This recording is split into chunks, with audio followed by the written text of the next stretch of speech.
अब बिस्मिल्लाहिर्रहमानिर्रहीम। तर्जुमाने पाकिस्तान में मैं हूं उन्मार अब्बासी और मेरे साथ आज को एंकर हैं एहतशाम उल हक, जो ईपीएन न्यूज़ भी यूट्यूब चैनल है इनके साथ। आज हम दोनों चूँकि ईपीएन न्यूज़ से भी यह प्रोग्राम देख सकते हैं और तर्जुमाने पाकिस्तान से भी आप ये प्रोग्राम देख सकते हैं। हमारे साथ आज इंतहाई अहम जो एक शख्सियत है वो मकबूजा कश्मीर से जनाब बाबू सिंह साहब हैं, जो चेयरमैन है nature Mankind friendly global party के चेयरमैन है, एक्स मिनिस्टर भी हैं मकबूजा कश्मीर के।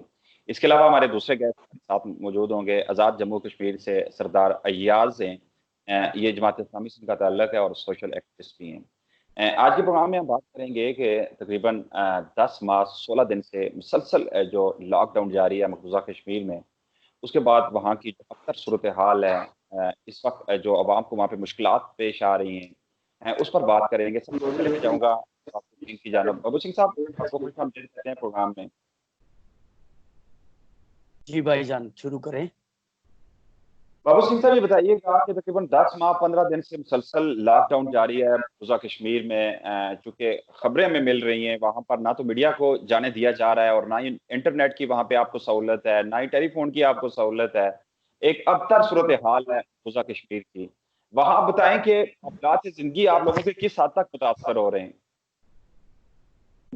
मैं पहले आपको गुजारिश कर लूं कि एक तो मैं सबको आदाब करूंगा और खास करके हक साहब को मैं आदाब बोलूंगा, और अपनी तरफ से और अपनी party nature Mankind friendly global party की तरफ से दिल की गहराइयों से शुक्रिया अदा करना चाहूंगा कि इन्होंने जो अपना यूट्यूब चैनल शुरू किया है।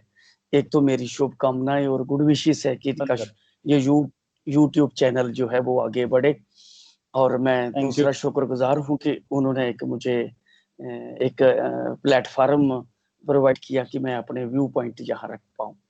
तो मेरी शुभकामनाएं हमेशा इनके साथ हैं, मेरी ब्लेसिंग भी है। मेरे दो भाईजान जो हैं, एक एयाज साहब हैं और दूसरे भाईजान, दोनों को मेरा आदाब है। और मुझे निहायत खुशी है कि आज टेक्नोलॉजी ने पॉसिबल कर दिया, हाँ, और सारी दीवारें तोड़ के और सारे बॉर्डर तोड़ के हम भाइयों को आपस में मिलाया है। ये मुझे निहायत खुशी है इस बात की। यही मेरा मेरा मेरा जो पर्सपेक्टिव यही है। ये जो आर्टिफिशियल लकीरें हैं ना, चाहे वो इंटरनेशनल बॉर्डर के रूप में हो तो चाहे वो एलओसी के रूप में हो, एक दिन हम सब मिलके ना ये सब डिसमेंटल करेंगे। ये खूनी लकीरें जो है ना, ये डिसमेंटल करनी है।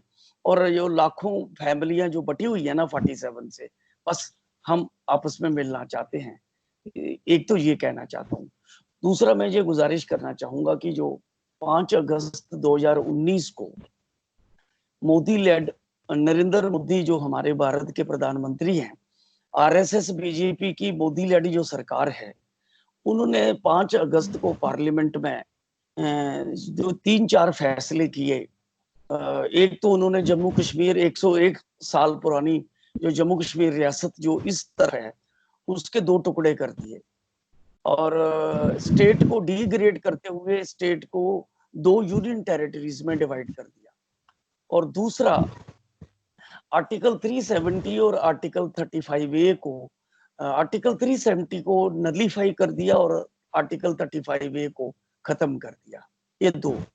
तो मोदी सरकार ने जब ये निर्णय लिया तो बड़ा दावा किया कि हमने एक हिस्ट्री का ब्लंडर जो है उसको ठीक कर दिया है। हमारा स्टैंड ये है, मेरा ये स्टैंड है और हमारी nature Mankind friendly global party का स्टैंड है, नरेंद्र मोदी की सरकार ने या इंडियन सरकार ने हिस्टोरिकल ब्लंडर नहीं ठीक किया, बल्कि एक मॉन्यूमेंटल ब्लंडर किया है और एक ब्रूटल मिसहैंडलिंग की है इतना सेंसिटिव जम्मू कश्मीर स्टेट को।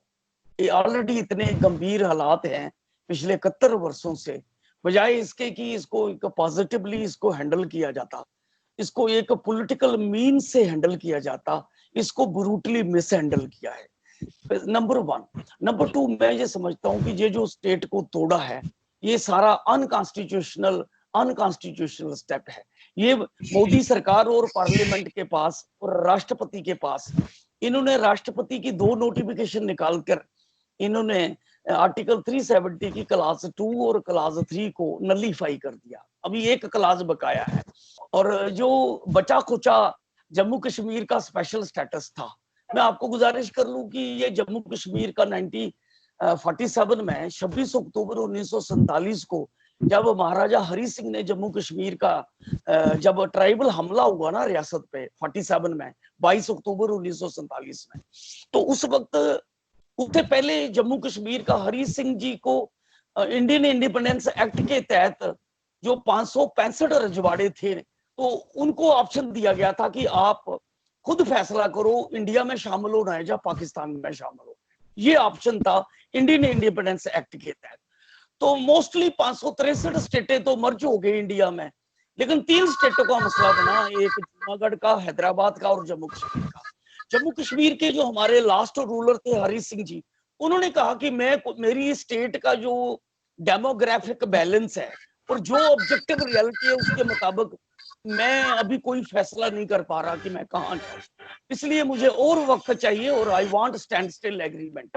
तो इसने दोनों पाकिस्तानी सरकार और हिंदुस्तान की सरकार से गुजारिश करी टेलीग्राम डाल के कि मैं स्टैंड स्टिल चाहता हूँ। पाकिस्तान की सरकार का स्टैंड स्टिल मान लिया, लेकिन हिंदुस्तान की सरकार ने को अंडर कंसिडरेशन में रखा। तो ये सूरत हमारी चल रही थी। और दूसरी तरफ जूनागढ़ के नवाब ने फैसला किया कि मैं जूनागढ़ को मिलाया पाकिस्तान के साथ, एक्सेशन किया। लेकिन हिंदुस्तान की उस वक्त की सरकार ने, नेहरू की सरकार ने पुलिस एक्शन करके जूनागढ़ को बाई फोर्स एनेक्स कर लिया। हैदराबाद के नवाब ने कहा कि मैं आजाद रहना चाहता हूं, उसको भी चारों तरफ मिलिट्री ने घेर लिया, इंडियन मिलिट्री ने, और अल्टीमेटली उन्होंने सरेंडर कर दिया। तो हैदराबाद में उन्होंने कैप्चर कर लिया। अल्टीमेटली ये जो जम्मू कश्मीर स्टेट थी एक यूनिक स्टेट थी, और डेमोग्राफिकली तो ये मुस्लिम मेजॉरिटी स्टेट थी, लेकिन चूंकि इसकी लीडरशिप ने ये फैसला किया था कि हम अपनी प्लूरलिस्टिक रियलिटी को मद्देनजर रखते हुए, और हरि सिंह कोई निर्णय जब नहीं ले पा रहे थे, तो अल्टीमेटली ये एक ब्रिटिश डिजाइन हुआ और उस डिजाइन के मुताबिक यहाँ ट्राइबल हमला होता है। तो हरि सिंह के पास कोई ऑप्शन नहीं था, तो उसने गवर्नमेंट ऑफ इंडिया को कहा कि मुझे मिलिट्री सपोर्ट करो। गवर्नमेंट ऑफ इंडिया ने शर्त रख दी कि आप पहले एक्सेशन करो जम्मू कश्मीर का और उसके बाद हम मिलिट्री सपोर्ट करेंगे। तो फिर उस कंडीशन में, उस कंपेलिंग कंडीशन में हरि सिंह ने इंस्ट्रूमेंट एक्सेशन साइन किया। वो इंस्ट्रूमेंट एक्सेशन में फर्क ये है, जो 563 स्टेटें इंडिया की जो इंडिया में मर्ज हुई थी ना, वो टोटली मर्ज हो गई थी, लेकिन जम्मू कश्मीर की स्टेट इंडिया में मर्ज नहीं हुई थी। इसने सिर्फ डिफेंस, फॉरेन अफेयर्स और कम्युनिकेशन, ये 3 सब्जेक्ट जो है वो गवर्नमेंट ऑफ इंडिया को दिए। बाकी अपनी पूरी खुद मुख्तारी और फुल ऑटोनोमस स्टेटस जो है अपना कायम रखता। उन्होंने कहा कि इंडियन डोमेन में सिर्फ ये 3 सब्जेक्ट होंगे, बाकी सारी पावर हमारी होगी। तो लॉर्ड माउंटबेटन उस वक्त गवर्नर जनरल थे, उन्होंने जम्मू कश्मीर का ये एक्सेशन स्वीकार किया और एक कम्युनिक भेजा और कहा कि अल्टीमेटली जब हालात ठीक होंगे तो जम्मू कश्मीर के जो स्टेट सब्जेक्ट हैं फाइनल फैसला जो है वो करेंगे। तो अल्टीमेटली फिर कुछ पीरियड के बाद इंडियन आर्मी आती है, फिर एक जंग होता है 47 का, तो अल्टीमेटली मामला नेहरू यूएनओ में ले जाते हैं। आर्टिकल 35A यूएन चार्टर के तहत कंप्लेंट हो जाती है, तो 38 रेजोल्यूशन के तहत सीज फायर हो जाता है। और वो भी हम समझते हैं कि पूरा एक ब्रिटिश डिजाइन के तहत ही यूएनओ में मैटर को लिया गया, उसके डिजाइन के तहत ही सीज फायर हुआ। और उसी डिजाइन के तहत, चूंकि जैसे ब्रिटिश एम्पायर ने 47 में 2 नेशन थ्योरी के बेसिस पे इंडिया का कम्युनल बंटवारा करवाया, उसी प्रकार से ये उसी बंटवारे का ये सेकंड पार्ट था, और उनका डिजाइन बन गया कि अब J&K स्टेट को 2 टुकड़ों में बांटना है। तो इनफैक्ट जो हमने सारी स्टडी जो की है पिछले 45-46 वर्षों से, तो उस स्टडी के बेसिस पे हमें ये समझ आई है, जो एविडेंस मिले हैं, कि इसके पीछे पूरा ब्रिटिश एम्पायर का भी डिजाइन था, और बाकी सब ने, दोनों तरफ की लीडरशिप ने ब्रिटिश एम्पायर को कोलैबोरेट किया है। अल्टीमेट रिजल्ट ये निकला है कि जम्मू कश्मीर स्टेट की डिवीजन हो गई। पहले कत्ल हुए, जहां जम्मू में 3 लाख से ज्यादा मुस्लिम बड़ी बेदर्दी से मारे गए, हमारी बच्चियों के साथ, हमारी औरतों के साथ बेहरमती हुई।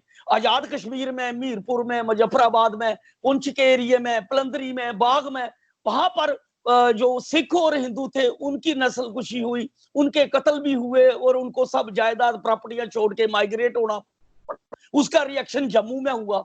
बड़े पैमाने पर जम्मू में भी कत्ल हुए, जिसका हमें बड़ा दुख है। यहाँ भी लाखों लोग माइग्रेट होके, वो हिजरत करके पार अब क्रॉस करके वो पाकिस्तान में या सियालकोट में या आजाद कश्मीर में है, वहां से मीरपुर मुजफ्फराबाद से भी लाखों लोग जो है वो जान बचाकर माइग्रेट करके यहाँ आए।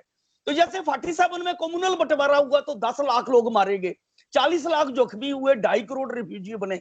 मैं समझता हूं कि ये वो बड़ी दर्दनाक स्टोरी है जिसका मैं सख्त मजम्मत करता हूं। मैं 2 नेशन थ्योरी जो है वो फाल्टी थ्योरी है, वो जिसकी बेसिस 1909 में पड़ गई थी, और उसी का अल्टीमेट रिजल्ट ये निकला है कि ये कम्युनल दंगे हुए और फिर पार्टीशन हो गए।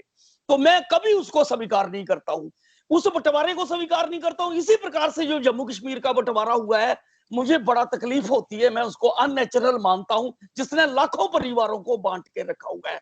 तो हमारी जम्मू कश्मीर डिस्प्यूट की स्टोरी जो है, हमारी जो ट्रेजेडी और हमारी दास्तान जो है, उसके हिस्टोरिकल जेनेसिस 1947 के कम्युनल बंटवारे में है। अगर कम्युनल बंटवारा ना होता तो जम्मू कश्मीर का डिस्प्यूट पैदा ही ना होता, इसलिए हिस्टोरिकल जेनेसिस तो वहां है। फिर अल्टीमेटली ये जो मसला डिस्प्यूट पूरी रूप में आया जब ट्राइबल हमला हुआ, और ट्राइबल हमले के बाद ये जो इसका एक्सेशन हुआ, और एक्सेशन के बेसिस पे इंडिया की इन्वॉल्वमेंट हो गई, पाकिस्तान की इन्वॉल्वमेंट हो गई, तो जम्मू कश्मीर जो है इसकी डिवीजन हो गई। एक पोर्शन पाकिस्तान के कंट्रोल में आ गया, एक पोर्शन इंडिया के कंट्रोल में आ गया, बीच में सीज फायर लाइन खिंच गई, जिसको 72 के शिमला कार्ड में उसको चिट करके इन्होंने उसको LOC बना दिया, जबकि यूएन के मिलिट्री ऑब्जर्वर 48 से हैं यहाँ पर। तो मेरी गुजारिश ये है कि ये जो 5 अगस्त को जो हमारा स्पेशल स्टेटस तोड़ा है, ये स्पेशल स्टेटस की बुनियाद ये है, जो हरि सिंह ने जम्मू कश्मीर का एक्सेशन किया था ना, तो उसी एक्सेशन को जब डॉक्टर करण सिंह, हरि सिंह के जाने के बाद, जहां जम्मू कश्मीर के रीजेंट थे, तो जब इंडिया का कॉन्स्टिट्यूशन ड्राफ्ट हो रहा था, तो डॉक्टर करण सिंह ने इंडियन कॉन्स्टिट्यूएंट असेंबली को रिक्वेस्ट भेजी रिटर्न में कि जो मेरे फादर ने जम्मू कश्मीर का एक्सेशन किया है, जिसमें सिर्फ 3 सब्जेक्ट दिए हैं इंडिया को, जो डिटरमिन करता है जम्मू कश्मीर का स्पेशल स्टेटस, मेहरबानी करके उसको आप इंडियन कॉन्स्टिट्यूशन में रिप्रोड्यूस कर दीजिए, कोडिफाई कर दीजिए। तो उस पीरियड में सरदार पटेल, जो झूठ बोलते हैं ये कि सरदार पटेल विरोधी था, इंडिया कॉन्स्टिट्यूएंट असेंबली जो हिंदुस्तान की थी, तो 370 का प्रपोजल सरदार पटेल ने कॉन्स्टिट्यूएंट असेंबली में रखा था, जो डॉक्टर करण सिंह ने प्रपोज किया था, और फिर उसको श्यामा प्रसाद मुखर्जी ने सेकंड किया था। तो 370 कुछ नहीं है, 370 जो महाराजा हरि सिंह ने मजबूरी में जम्मू कश्मीर का एक्सेशन किया था इंडिया से, उसको रिफ्लेक्ट किया गया है इंडियन कॉन्स्टिट्यूशन में। ठीक, बताइएगा कि रीऑर्गेनाइजेशन एक्ट जम्मू कश्मीर 19 अगस्त को, जी मैं ये सिर्फ इसको कंप्लीट कर लूं, तो ये 370 जब ये स्पेशल स्टेटस रिफ्लेक्ट करता है, ये बेसिकली इंस्ट्रूमेंट एक्सेशन है जो जम्मू कश्मीर को इंडिया से जोड़ता है टेम्परेरी या प्रोविजनली। लेकिन इसको इरोड करना तो नेहरू के पीरियड से ही इसको इरोड करना शुरू कर दिया, और धीरे धीरे करते जम्मू कश्मीर का जो हमारे इस साइड का स्पेशल स्टेटस था, वैसे ही जैसे पाकिस्तान की साइड पे जो आजाद कश्मीर और गिलगित बल्तिस्तान है, वहां कराची मुआहदे के तहत और जो स्टेट सब्जेक्ट गिलगित बल्तिस्तान में खत्म करके उन्होंने ये सारी ही जम्मू कश्मीर स्टेट जो है ये 47 की डिस्प्यूटेड स्टेट है। लेकिन दोनों मुल्कों ने, इंडिया ने भी इसके स्पेशल स्टेटस को इरोड किया और पाकिस्तान ने भी इसके स्पेशल स्टेटस को इरोड किया। 5 अगस्त को जो बचा खुचा मलबा था वो भी इन्होंने तोड़ के तो सारा खात्मा कर दिया। तो ये दावा करते हैं कि ये हमने हिस्ट्री का ब्लंडर ठीक किया। मैं ये कहता हूं कि आपने हिस्ट्री का ब्लंडर नहीं ठीक किया, बल्कि जो बचा खुचा रिश्ता था आपने वो भी खत्म कर दिया। तो आपने एक मॉन्यूमेंटल ब्लंडर किया है, वो ठीक नहीं किया है। और जो इन्होंने सब कुछ, लॉकडाउन तो अभी कोरोना वायरस से दुनिया में लॉकडाउन हुआ है, हमारा तो 5 अगस्त से ही लॉकडाउन हो गया। बिल्कुल इसने सील कर दिया, खास करके कश्मीर वादी को सील कर दिया, हमारी आजादी छीन ली, बोलने की आजादी छीन ली, इंटरनेट सर्विसेज बंद कर दी।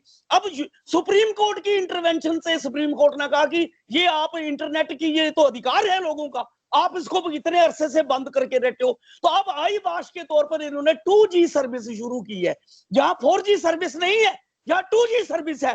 तो ये लोगों के अधिकारों पर एक और बड़ा हमला है। आज भी सूरत है कि हजारों लीडर हमारे जेलों में बंद पड़े हुए हैं, हजारों लीडर। ये सूरत है इस वक्त सारी। जी ठीक। बाबू सिंह साहब, अब आपकी राय दूसरों से काफी मुख्तलिफ है, कश्मीर में रहने वालों की से और स्पेशली नॉन मुस्लिम लोगों से। आप ये बताइएगा, आपकी नजर में इस मसले का हल क्या है, इस डिस्प्यूट का हल क्या है, मुख्तसरन काइंडली बताइएगा। जी देखिए मेरी कंसिडर्ड जो मेरी हिस्टोरिकल एनालिसिस है, जो हिस्टोरिकल स्टडी है जम्मू कश्मीर की, मैं ये समझता हूं कि जम्मू कश्मीर 1947 का एक पॉलिटिकल डिस्प्यूट है, और इस डिस्प्यूट में इंडिया, पाकिस्तान और जम्मू कश्मीर के दोनों हिस्सों के अवाम इसके फरीक हैं। ये इंडिया, पाकिस्तान, जम्मू कश्मीर के अवाम जो है, और जम्मू कश्मीर एक बेसिक और प्रिंसिपल फरीक है, लेकिन चूंकि 47 से ही पाकिस्तान इसमें इन्वॉल्व है और 47 से ही इंडिया इन्वॉल्व है, उस सूरत में फिर हम प्रैक्टिकली मानते हैं कि और दोनों मुल्कों ने इतनी शिद्दत के साथ अपने आप को जम्मू कश्मीर में इन्वॉल्व कर लिया है, अपनी नेशनल प्रेस्टीज बना ली है और इतनी तबाही कर दी है। 71 वर्षों में दोनों मुल्कों ने इतनी बर्बादी कर दी, इतनी मिसहैंडलिंग कर दी है जम्मू कश्मीर की, लाखों लोगों की लाशें बिछ गई हैं, कोई कब्रिस्तान नहीं आपको दिखेगा जहां। अब तो ये सूरत बन गई है खास करके कश्मीर वादी में कि कब्रिस्तान में जगह नहीं है दफनाने के लिए। इतने हालात खराब हो गए हैं, इतने संगीन हो गए हैं। एक तो मैं ये कहता हूं कि इतनी बर्बादी हो गई है। एक तो हमारी कंसिडर्ड समझ ये है, जो गवर्नमेंट ऑफ इंडिया का स्टैंड है, जो हिंदुस्तान की 22 फरवरी 1994 को इंडियन पार्लियामेंट में एक रेजोल्यूशन पास हुआ था कि ये यूनानिमस रेजोल्यूशन पास हुआ है कि जम्मू कश्मीर हमारा इंटीग्रल पार्ट है। जब जम्मू कश्मीर का आइन बन रहा था ना, 1952 में कॉन्स्टिट्यूएंट असेंबली बनी, तो 56 में आइन अडॉप्ट हुआ है और 57 में लागू हुआ है। उस कॉन्स्टिट्यूशन में हमने क्लाज 3 में और प्रियम्बल में लिख दिया, जबकि उस वक्त यूएनओ के मिलिट्री ऑब्जर्वर यहां आ चुके थे, श्रीनगर में भी आ गए थे, मुजफ्फराबाद में भी आ गए थे, और उस वक्त पाकिस्तान ने कंप्लेंट करी यूएनओ को, मामला हमारा यूएनओ में था। 48 हल क्या है इसका? अब अगर हल की तरफ जाए तो हल क्या होगा इसका? 1947 से ही पाकिस्तान का एक स्टांस है, इसे शिमला माइते की एक्सप्लेन कर रहा हूं हक साहब, मैं ये एक्सप्लेन कर रहा हूं कि जो गवर्नमेंट ऑफ इंडिया का ये स्टैंड है कि ये जम्मू कश्मीर हमारा इंटीग्रल पार्ट है, मैं ये मानता हूं कि ये ग्राउंड रियलिटी के मुताबिक नहीं है, ये स्टैंड गलत है। जो पाकिस्तान का स्टैंड है, पाकिस्तान ये समझता है कि ये हमारा सार रंग है, ये 47 का हमारा अनफिनिश्ड जो एजेंडा है ये उसका पार्ट है प्रैक्टिकली, और जितनी मर्जी वो यूएनओ में जाकर बातें करें, लेकिन प्रैक्टिकली स्टैंड उनका वही है, वो यूनिलेटरल स्टैंड है कि ये हमारा पार्ट है, हमारी नेशनल इंटीग्रेशन का पार्ट है। जबकि मैं ये समझता हूं कि ना तो ये इंटीग्रल पार्ट है, ना ये किसी की सार आज्ञा है पाकिस्तान की, बल्कि ये ट्राइलेटरल डिस्प्यूट है जिसमें इंडिया, पाकिस्तान और जम्मू कश्मीर के लोग वो फ्रीक हैं। और ये 71 वर्षों से ये दो मुल्क, पहले इन्होंने ताशकंद एग्रीमेंट किया, फिर इन्होंने शिमला एग्रीमेंट किया, फिर 99 में लाहौर डिक्लेरेशन पे सिग्नेचर किए, ये सारे बायलैटरल एग्रीमेंट हैं, ये सारे फ्लॉप हुए हैं क्योंकि सारे एग्रीमेंट में इन्होंने जम्मू कश्मीर के अवाम को माइनस करके इसका फैसला करने की कोशिश की है जो सिरे नहीं चढ़ी है। मैं इस खिलाफ होने की वजह क्या है? ये इंडियन हरदर्मी है ना, किसी भी मायदे पे आने को तैयार नहीं है। शिमला मायदा ऑलरेडी यूएनओ में मौजूद है, उस पर भी आने को तैयार नहीं है। क्या ताकत के जोर से किसी भी कौम की तहरीक आजादी को दबाया जा सकता है? 35A के खात्मे के बाद, 370 में अमेंडमेंट के बाद, क्या जो स्पेशल स्टेटस है जो मकबूजा कश्मीर का, उसे दबाया, उसे खत्म करके वहां की तहरीक आजादी को क्या ताकत के जोर पर दबाया जा सकता है? नहीं, मैं ये समझता हूँ कि ये गलत तरीका है। ये 72 सालों का एक्सपीरियंस यही कहता है कि जम्मू कश्मीर एक बड़ा सेंसिटिव और पॉलिटिकल डिस्प्यूट है। पॉलिटिकल डिस्प्यूट को आप ताकत से या मिलिट्री से दबा नहीं सकते, इसका मिलिट्री सोल्यूशन नहीं है बल्कि पॉलिटिकल मसले का पॉलिटिकल हल है। हम ये समझते हैं कि ये ट्राइलेटरल पॉलिटिकल डिस्प्यूट है और इसे ट्राइलेटरल डायलॉग के जरिए मैं ये कहना चाह रहा हूं कि इसे पूरी दुनिया देख रही है, आप भी वहीं के हैं। आप ये जानते हैं कि इंडिया इस वक्त नरेंद्र मोदी सिर्फ ये चाहता है कि ताकत के जोर पर जो तहरीक है, जो स्पेशल स्टेटस आपका खत्म किया गया है, उसके नतीजे में जो वहां पे तहरीक शुरू हुई है उसे लॉकडाउन करके जोर पे दबा सकता है। क्या आप इस चीज को गलत नहीं कह सकते? क्या आप ये चीज मानते हैं कि नहीं, हमारा स्टैटिक बड़ा क्लियर है। हम समझते हैं कि ताकत से जम्मू कश्मीर का मसला कभी हल नहीं हो सकता, बंदूक की नोक में जम्मू कश्मीर का मसला कभी हल नहीं हो सकता। जम्मू कश्मीर का मसला डायलॉग से हल होगा और वो भी बायलैटरल डायलॉग से नहीं, यूनिलैटरल नहीं, बल्कि जम्मू कश्मीर का मसला जो है ये फंडामेंटली ट्राइलैटरल है। इसलिए हम डिमांड करते हैं कि ट्राइलैटरल डायलॉग प्रोसेस शुरू किया जाए, मीनिंगफुल ट्राइलैटरल डायलॉग प्रोसेस शुरू किया जाए और इसमें जम्मू कश्मीर को बाकायदा उसमें इन्वॉल्व किया जाए और फिर तमाम वो ऑप्शन डिस्कस किए जाए और अल्टीमेटली उस ऑप्शन पे कंसेंसस हो, उस ऑप्शन पे कॉम्प्रोमाइज हो जो तीनों के इंटरेस्ट को रिकंसाइल करता हो। वो इंडिया, पाकिस्तान और जम्मू कश्मीर के इंटरेस्ट को रिकंसाइल करता हो, हार्मोनाइज करता हो। ऐसा हम रोड मैप ही पेश कर रहे हैं, एक ट्रायल रोड मैप। मैं सरदार अय्याज साहब की जानना चाहूंगा, हमारे साथ मौजूद है सरदार अय्याज साहब, आजाद जम्मू कश्मीर से हैं, जमात इस्लामी से इनका ताल्लुक है। सरदार साहब, जिस तरह बाबू सिंह साहब की आपने बात देखी कि जो मकबूजा कश्मीर के जो अवाम है वो क्या चाहते हैं, इंडिया क्या चाह रहा है, और जिस वक्त जो 35A के खात्मे के बाद, 370 में अमेंडमेंट के बाद जो स्पेशल जो स्टेटस था मकबूजा कश्मीर का, उसे खत्म किए जाने के बाद वहाँ पे जो एक तहरीक पैदा हुई उसे दबाने के लिए मुसलसल 10 माह और 16 दिन वहाँ पे लॉकडाउन जारी है। क्या आप समझते हैं कि ताकत के जोर पर जो मकबूजा कश्मीर के अवाम की आवाज दबाई जा सकती है?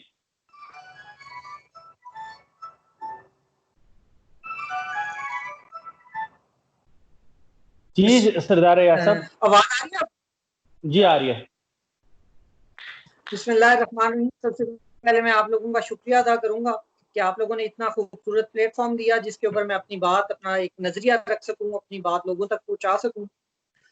कश्मीर इशू जो है वो पाकिस्तान और इंडिया के लिए एक बहुत हॉटलाइन था। 5 अगस्त 2019 के बाद ये मोदी सरकार के इकदाम ने पूरी दुनिया की जो मौजूदा हैसियत है उसको छेड़ने की कोशिश की है।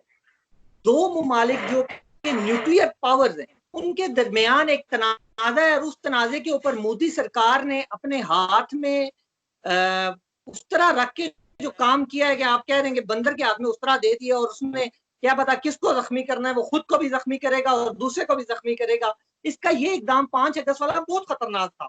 और ये जो लॉकडाउन और ये जो इंटरनेट की और ये जो जुल्म सितम और आप ये कह रहे हैं तहरीक को दबाने की कोशिशें अब 5 अगस्त से जारी है, 5 अगस्त की नहीं है, ये तो बहुत पुरानी कहानी है। ये मोदी इंडिया सरकार हमेशा से करती आई है। ये अभी नहीं दबा रहे, ये इज्जतें अभी नहीं लूट रहे, ये बहुत पहले से लूटी जा रही हैं। कश्मीरी आवाम की आवाज बहुत पुरानी दबाई जा रही है। अभी इन्होंने खुल के हमला किया उनकी आजादी पे। आर्टिकल 370 को खत्म कर देना एक उनका नजरिया खुल के सामने आया। देखिए उन्होंने इसी बात पे इंडियन गवर्नमेंट, इंडियन अवाम से वोट लिया और इसी बात पे वो गवर्नमेंट में आए कि हम तो एंटी पाकिस्तान बात करेंगे, हम तो एंटी पाकिस्तान अपने स्टेप्स उठाएंगे और उन्होंने वो कर दिया। अब ये दुनिया ने देखना था, ये पाकिस्तान ने देखना था कि आने वाली गवर्नमेंट जो इंडिया में उसके ऐसे इक़दाम थे पाकिस्तान पे और दुनिया पे क्या असरात नमूदार होंगे।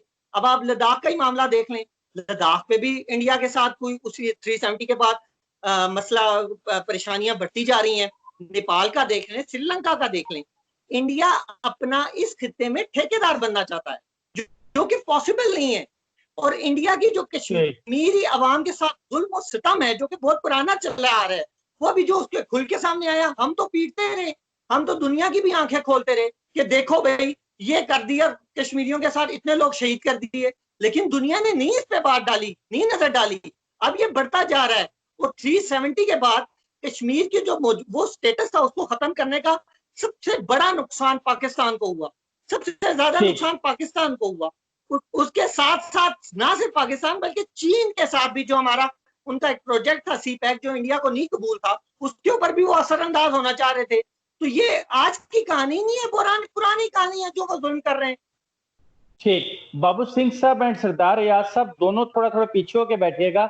अच्छा बाबू सिंह साहब, आप बताइएगा लद्दाख में जो कुछ चाइना कर रहा है उसको आप किस तरह से देखते हैं, जो काफी आगे आ चुके हैं और आप बिल्कुल कहते हैं कि जैसे कश्मीर का हिस्सा लद्दाख, तो चाइना काफी अंदर आ चुका है लद्दाख के।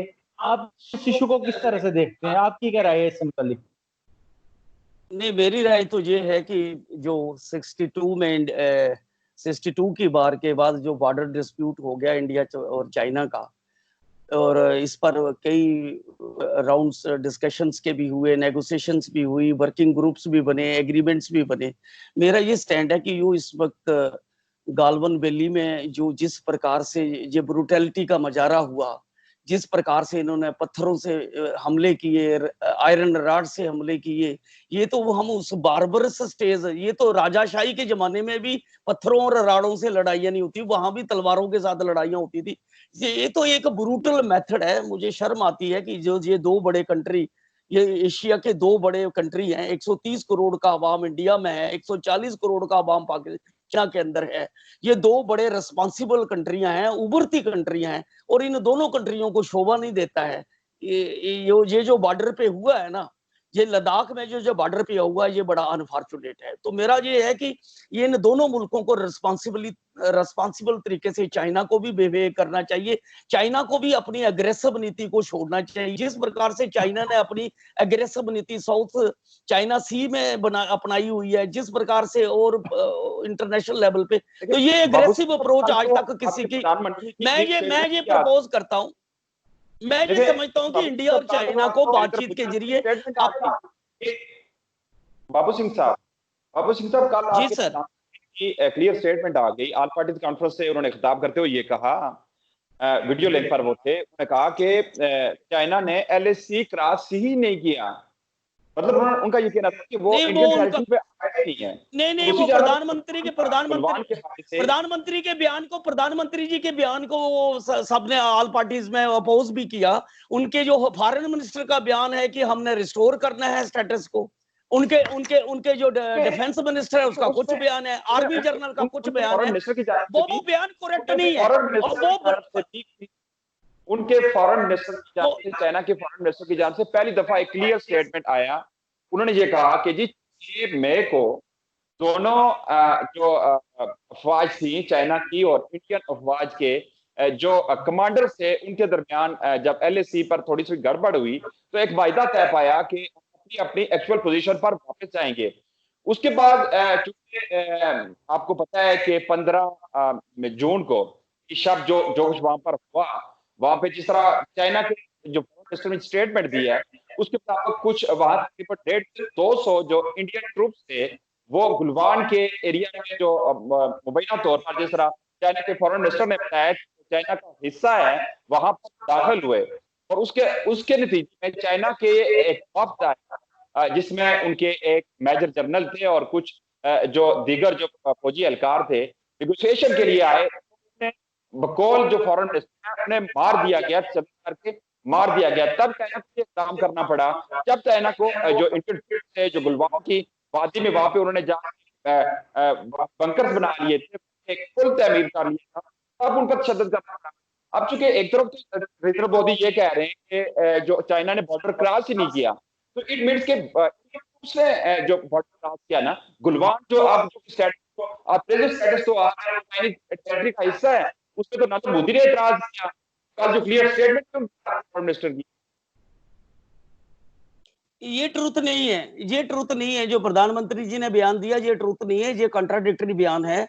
वो जो डिफेंस मिनिस्टर का, जो आर्मी चीफ का बयान है, फॉरेन मिनिस्टर का बयान है, वो बयान जाहिर करता है अगर वो उन्होंने क्रॉस नहीं किया तो ये 20 लोग कैसे मर गए। जो विदेश मंत्री हमारे कहते हैं कि हमने तो वो पोजीशन रिस्टोर करनी है, स्टेटस को रिस्टोर करना है। प्रधानमंत्री कह रहे हैं कि चाइना ने LAC क्रॉस नहीं किया, लाइन ऑफ एक्चुअल कंट्रोल जो है लद्दाख में उसे क्रॉस, ये हुआ ना कि इंडियन आर्मी ने क्रॉस किया ना, इंडियन आर्मी गुलवान में गई है। ये बयान फैक्चुअल नहीं है, ये बयान कॉन्ट्राडिक्टरी है। मिनिस्टर का अब सही है या नहीं है, हम ये तो सीख तो नहीं कर सकते। चाइनीज ऑफिशियल स्टेटमेंट है, चाइनीज उसे इंडिया की तरफ से डिनाई किया गया। मैं कहता हूं कि ये इस वक्त जो सारी दुनिया देख रही है, लेकिन अगर इस वक्त जब जो इंडो चाइना और लद्दाख के बॉर्डर पे जो क्लैश हो रहा है वो पूरी दुनिया देख रही है, और पूरी दुनिया सैटेलाइट्स के जरिए तस्वीरें भी आ रही हैं। अगर चाइनीज जो है, अगर गालवान वैली पे नहीं, गालवान वैली तो एक डिस्प्यूट जो LOC की डिस्प्यूटेड टेरिटरी है उसी में आती है, ये उसी में आती है। जैसे फिंगर 8 है, फिंगर 8 जो है ये जॉइंट पेट्रोलिंग होती थी, फिंगर 4 तक ये इंडियन फोर्सेस आती थी, और फिंगर 4 पे चाइनीज फोर्सेस जो लिबरेशन आर्मी है, चाइना की जो पीपल लिबरेशन आर्मी है, वो जॉइंटली करती थी। तो अगर वो गालवान वैली पे ही इनका डिस्प्यूट हुआ है, चूंकि ये जो रिपोर्टें हैं कि गालवान वैली पे जो पीपल लिबरेशन आर्मी वालों ने टेंट लगाए हुए थे, तो इंडियन आर्मी के लोग वहां जाकर उन्होंने उनके कोशिश की है कि उनके टेंट वगैरह को हटाने की, तो उसी में इनके क्लैश हो गए हैं। तो ये इस क्लैश में मैं समझता हूँ कि ये बड़ा अनफॉर्चुनेट है, बड़ा अनफॉर्चुनेट क्लैश है। और मैं दोनों मुल्कों को ये अपील करूंगा कि जिस तरीके से ये आप बॉर्डर पे क्लैश कर रहे हो और जिस तरीके से आप हैंडल कर रहे हो, ये कोई सिविलाइज्ड तरीका नहीं है। वक्त का ये तकाजा है कि ये दोनों मुल्क जो है। एक सवाल करूंगा बाबू सिंह साहब, देखिए जी सुनिए, इंडिया का जो रवैया है, आपके जो प्रेसिडेंट प्रधानमंत्री हैं जनाब नरेंद्र मोदी साहब, उन्होंने ना सिर्फ पाकिस्तान के साथ लाइन ऑफ कंट्रोल पर LAC लद्दाख में चाइना के साथ भी उनका तनाजा है, इसके अलावा नेपाल के साथ भी जो तनाजा है चल रहा है, भूटान के साथ भी तनाजा चल रहा है। अब कोई भी मुल्क ऐसा नहीं है जो नेबर कंट्री जिसके साथ इंडिया का तनाजा चल ना रहा हो। शायद आपके प्रधानमंत्री समझते हैं कि वो ताकत के तौर पर अपने नेबर कंट्री पर अपनी हुकूमत, अपना जो दहशत है, अपना रौब है, वो जमा लेंगे। क्या ऐसा मुमकिन है कि आप ताकत के जोर पे, ताकत के घमंड में अपने पड़ोसी मुल्क पर इस तरह प्रेशर बढ़ा सकें? इससे पहले आपको थोड़ा सा इंटरप्ट कर दूं, क्या वो वाकई आपके प्रधानमंत्री हैं? आप तो मेरे ख्याल में अपने प्रधानमंत्री मानते भी नहीं है, जो कि है भी नहीं। ये मेरे ने हक साहब मेरे मानने नहीं मानने से होगा, वो इलेक्टेड प्रधानमंत्री है इंडिया के, और उनको क्रिटिसाइज करना हमारा राइट है, उनको सपोर्ट करना भी हमारा राइट है, उनको क्रिटिसाइज करना भी। जहां वो ठीक करेंगे हम उनको सपोर्ट करेंगे, जहां उनकी फेलियर होगी हम उनको कैटेगरी में खड़ा करेंगे। ये हमारा डेमोक्रेटिक अधिकार है। ठीक कहां पे कर रहे हैं? जब से पीसीपी की हुकूमत बनी है इंडिया में, कहां ठीक हो रहा है, मुझे ये बताएं। तो जो अगर जहां गलत कर रहे हैं हम उनको अपोज कर रहे हैं ना, तो हमारी नजर में तो जहां वो गलत इंडिया में जो कर रहे हैं नहीं, तुम कुछ पता किया जा रहा है, वो फिर एक चीज ठीक बताना, क्या ठीक हो रहा है? वो फिर इंडिया ही नहीं गलत कर रहा, वो फिर इंडिया ही नहीं गलत कर रहा, पाकिस्तान भी गलत कर रहा है। आप एक तरफा मत बोलो, वो पाकिस्तान भी गलत कर रहा है, इंडिया भी गलत कर रहा है, चाइना भी गलत कर रहा है। चाइना कौन सा अपने पड़ोसियों के साथ ठीक कर रहा है? पाकिस्तान कहां गलत कर रहा है? आप एक मिसाल दे दें, हमें एक मिसाल दे कि पाकिस्तान पे गलत कर रहा है। आप मुझे बताएं गिलगित बल्तिस्तान में बाबा जान को 70 साल की सजा दी है और करबलाई को 90 साल की सजा दी है। बताए दुनिया में कभी ऐसा हुआ है कि 90 साल सजा दे देनी? किस जुर्म में उनको 90 साल की सजा दी है, जरा बताएं मुझे आप। देखें, हर मुल्क का बाबा जान है, बाप करना इम्पार्शल होके बात करिएगा आप।